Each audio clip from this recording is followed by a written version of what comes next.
Bom dia. Vamos falar só um pouquinho sobre justificação pela fé. Mas peço-vos toda a vossa atenção para a citação que vou ler. Justificação significa que o próprio Cristo é a nossa justiça, em que compartilhamos pelo Espírito Santo de acordo com a vontade do Pai. Cremos e confessamos que pela graça somente, pela fé nas obras salvíficas de Cristo, e não por qualquer mérito da nossa parte, somos aceitos por Deus e recebemos o Espírito Santo, que renova o nosso coração enquanto nos capacita e chama a boas obras. Em resumo, diz que só Jesus é nossa justiça, certo? Isso é-nos dado pelo Espírito Santo, correto?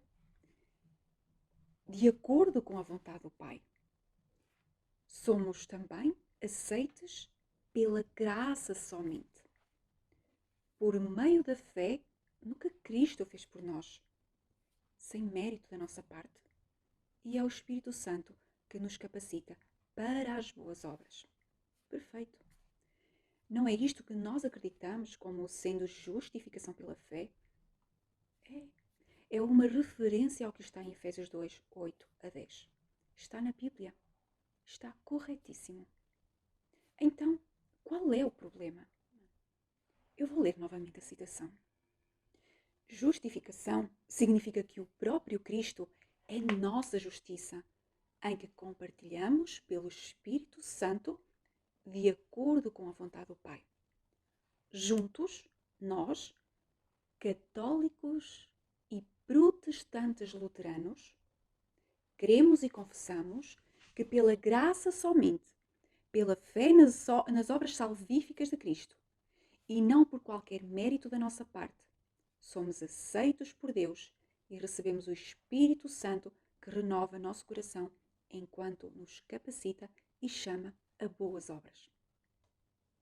O problema é que esta citação é a declaração conjunta de justificação pela fé ecuménica, feita pela Igreja Católica para dizer aos protestantes que a principal razão pela qual se separaram da Igreja Católica já está resolvida. Não estavam à espera disto, pois não? Sabendo isto, o que é que esta declaração ainda nos diz? Primeiro, diz-nos que é basicamente aquilo que nós acreditamos como sendo justificação pela fé. Segundo, diz-nos que é a justificação pela fé que os protestantes acreditam. Terceiro, diz-nos que a Igreja Católica se dispôs a ceder a sua justificação pelas dos protestantes luteranos para estreitar os seus laços com eles.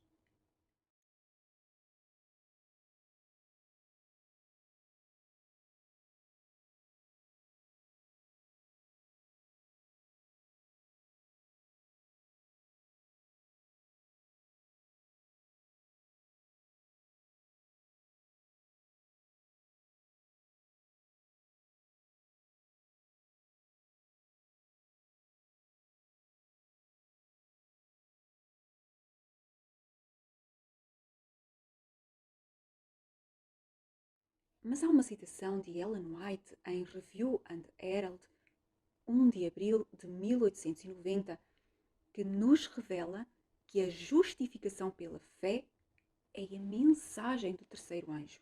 Repito, a justificação pela fé é a mensagem do terceiro anjo. Agora eu pergunto, não é exatamente isso que nós acreditamos que é justificação pela fé? O que está a fazer a mensagem do terceiro anjo numa declaração conjunta de justificação pela fé ecuménica entre católicos e protestantes? Para que é que então a nossa igreja foi levantada? O que é que nós vamos anunciar? Será que a nossa igreja foi levantada para anunciar uma mensagem com grande voz e que necessita da ajuda da chuva serôdia? Uma mensagem que, afinal, praticamente todo o mundo cristão, ou a maior parte, já sabe e que todos já acreditam ou já estão dispostos a aceitar? Será que alguém já fez o trabalho por nós? Como assim?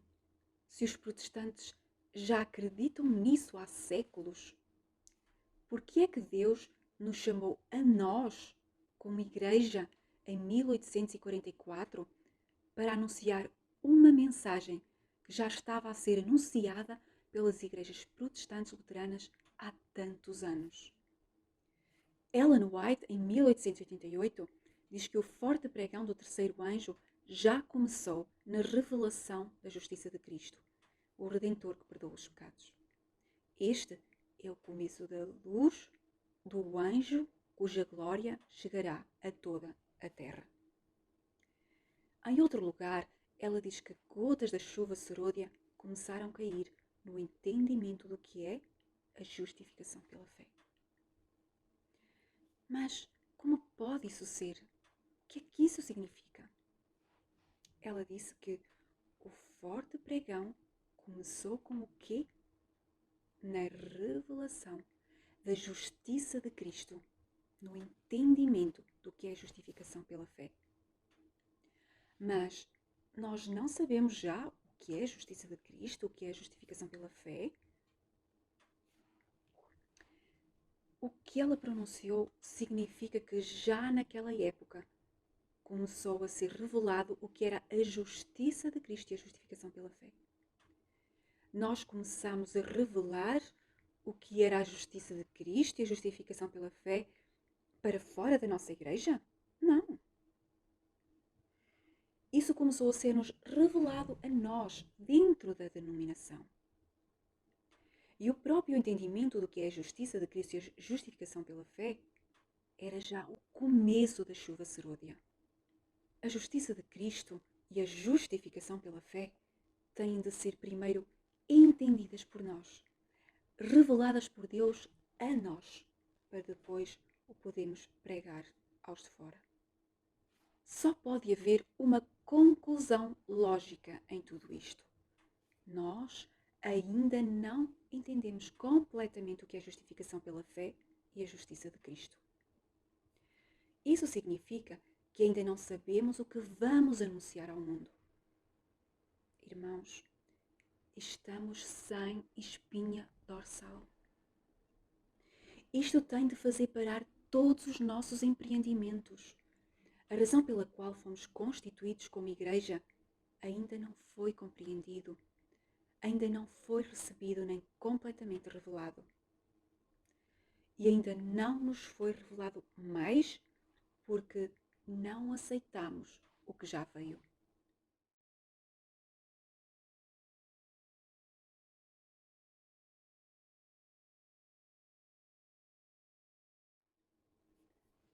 Estou eu a dizer que aquilo que acreditamos como sendo justificação pela fé está errado? Não. Estou a dizer que ainda não compreendemos bem o que é justificação pela fé, que poderemos ter de fazer alguns ajustes que impliquem humilhação do coração, rendição do nosso eu, contrição denominacional e que aquilo que toda a cristandade acredita, sendo o mesmo que nós acreditamos neste momento, tem de ser melhor compreendido para que possa merecer uma proclamação com grande voz, de dentro para fora da nossa igreja, e com a ajuda do maior derramamento do Espírito Santo de toda a história humana. Esta declaração conjunta de justificação pela fé ecuménica apenas demonstra que aquilo que eles já sabem e que professam acreditar não precisa de uma proclamação poderosa da nossa parte, mas que afinal nós, a par deles, ainda não compreendemos verdadeiramente, de forma integral, o que é a justiça de Cristo e o que é justificação pela fé. No entanto, se Deus levantou esta igreja para fazer uma obra tão distinta é porque há nela uma coisa que mais nenhuma igreja possui. Deve haver uma conjugação da verdade do juízo investigativo, do santuário celestial, do ministério de Jesus no lugar santíssimo, com a verdade da justificação pela fé. E isso só a nossa igreja pode dar. Foquemos todas as nossas energias em compreender este mistério. Tomemos este privilégio como um dever que devemos ao mundo inteiro. Temos de compreender que a revelação dessa mensagem começou naquele tempo de 1888, pois mesmo que Ellen White tivesse falado nela por 45 anos, não foi entendida antes dessa ocasião. Temos então de ir a 1888 para empreender uma tarefa tal, para saber o que aí foi revelado sobre o que é a justiça de Cristo e a justificação pela fé. E temos de compreender também que a chuva serôdia foi interrompida. Se foi interrompida, é porque não a aceitamos. E ainda há mais a ser revelado. E se não a aceitamos, e se há mais ainda a ser revelado, acham mesmo que o que entendemos hoje por justificação pela fé está consumado em sua compreensão? Ou totalmente correto? Em que difere a nossa justificação pela fé daquela citação ecuménica? Olhem só como se manifestavam as gotas da chuva serôdia que aconteceu durante aquele período. Confissões e pedidos de perdão, particulares e públicos. Restituições de coisas roubadas. Verdadeiro arrependimento, contrição e humilhação. Orações fervorosas e mais frequentes. Mais intenso estudo da Bíblia. Mudança de vida e compromissos. Curas físicas e milagres. E novas conversões. Se mantivéssemos o mesmo entendimento de justificação pela fé de 1888, quando ocorriam estas demonstrações nas reuniões de muitos lugares, porque não acontecem hoje também? Porque dormimos, estamos cegos e somos pobres, pensando que somos ricos e que nada daquilo que aconteceu em 1888 temos falta. O que não entendemos sobre justificação pela fé? O que não está correto ou nos falta compreender? Porque temos uma justificação pela fé igual aos protestantes, se a nossa igreja foi levantada exatamente para lhes pregar a eles a correta justificação pela fé na mensagem do terceiro anjo. Se justificação pela fé é a mensagem do terceiro anjo, e se nós já sabemos o que é justificação pela fé, então, por que a chuva serôdia não vem? Porque não se manifestam esses comportamentos de conversão nas nossas reuniões? Se não estudamos 1888, não iremos compreender. E quer queiramos, quer não, essa mensagem está associada a dois homens que apostataram, Jones e Waggoner. Esses homens que Ellen White previu com antecedência que iriam apostatar e, no entanto, continuou a apoiar as suas pregações. Estaremos à espera que Deus levante outros homens de cadastro espiritual mais limpo, quando já temos revelações que Ele mesmo fez por meio deles, sob pretexto de que eles apostataram?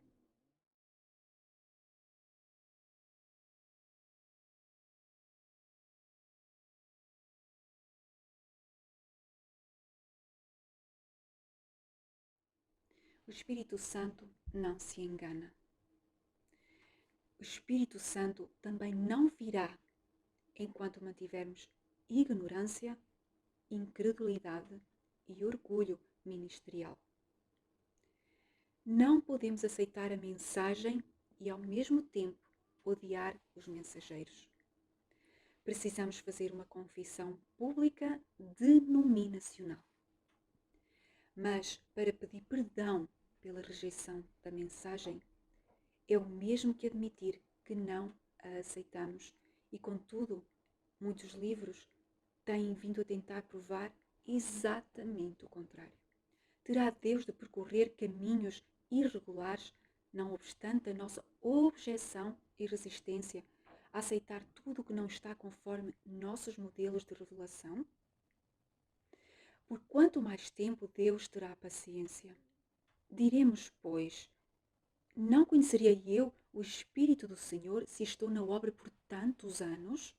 Ou seja, não sei eu muito bem o que é justificação pela fé se estou nesta obra por tantos anos?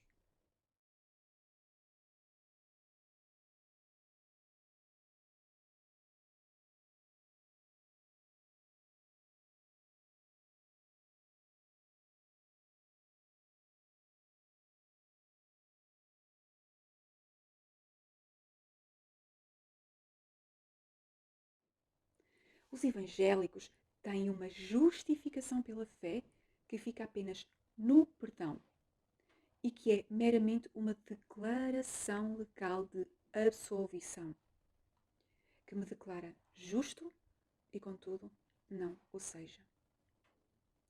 Mas, em Meditações Matinais, 1958, lemos: Sua justiça é imputada apenas ao obediente. E em Fé e Obras, página 79, está escrito: Justiça é obediência à lei. Estas declarações incluem na justificação a própria obediência. E obediência é justiça. Obediência é cumprir as obras da lei através da fé. A obediência é santificação. A justificação inclui a santificação como fazendo parte da justificação e não como sendo cronologicamente posterior. A justificação abrange fé e obras. Abrange evangelho e lei. Abrange perdão e obediência. Abrange justiça imputada e justiça comunicada. Uma obediência que também não é por mérito do homem. Jesus tem tanto mérito pela justiça imputada como pela santificação, pelas obras da fé, pela obediência. Jesus tem tanto mérito pela justiça imputada como pelas obras que fazemos por causa do poder que Ele nos dá para vencer, vindo de onde? Do lugar santíssimo. Assim, é tanto pela fé o perdão, como é pela fé a obediência. E faz parte da justificação pela fé, tanto o perdão como a santificação ou a obediência. E para nos mantermos justificados, temos de ser obedientes diariamente. Vejam esta citação de Ellen White. Para que o homem retenha a justificação, deve ter uma obediência contínua. É surpreendente, não é? E muito revelador. Wieland, em Introdução à Mensagem de 1888, página 90, sustenta: o ensino de Jones e de Wagner era que a verdadeira justificação pela fé faz justo ao crente. Faz justo ao crente, no sentido de que o reconcilia com Deus, convertendo-o assim em um obediente fazedor da lei. E isso ocorre antes do que comumente entendemos como santificação. E essa mensagem escandalizou ao adventismo histórico. Vejam, ele sustenta que nós somos justos ao mesmo tempo que somos obedientes. Que a santificação não vem depois da justificação. Ela é simultânea e concomitante. Voltemos a 1888, irmãos. Leiamos Materiais de 1888, de Ellen White. Leiamos Cristo e Sua Justiça, de Wagner, e tantos outros materiais que nos ajudariam a compreender esta mensagem com mais clareza. Não nos deixemos escandalizar sem irmos primeiro às fontes. Hoje há muitos homens doutos a escrever não só contra a mensagem, como a afirmar que ela foi aceite. Mas não foi, irmãos. Isso não é verdade. E uma prova de que não é verdade é que Jesus ainda não veio e a chuva serôdia ainda não caiu. Sejamos nós mesmos a ir às fontes primárias. Até breve.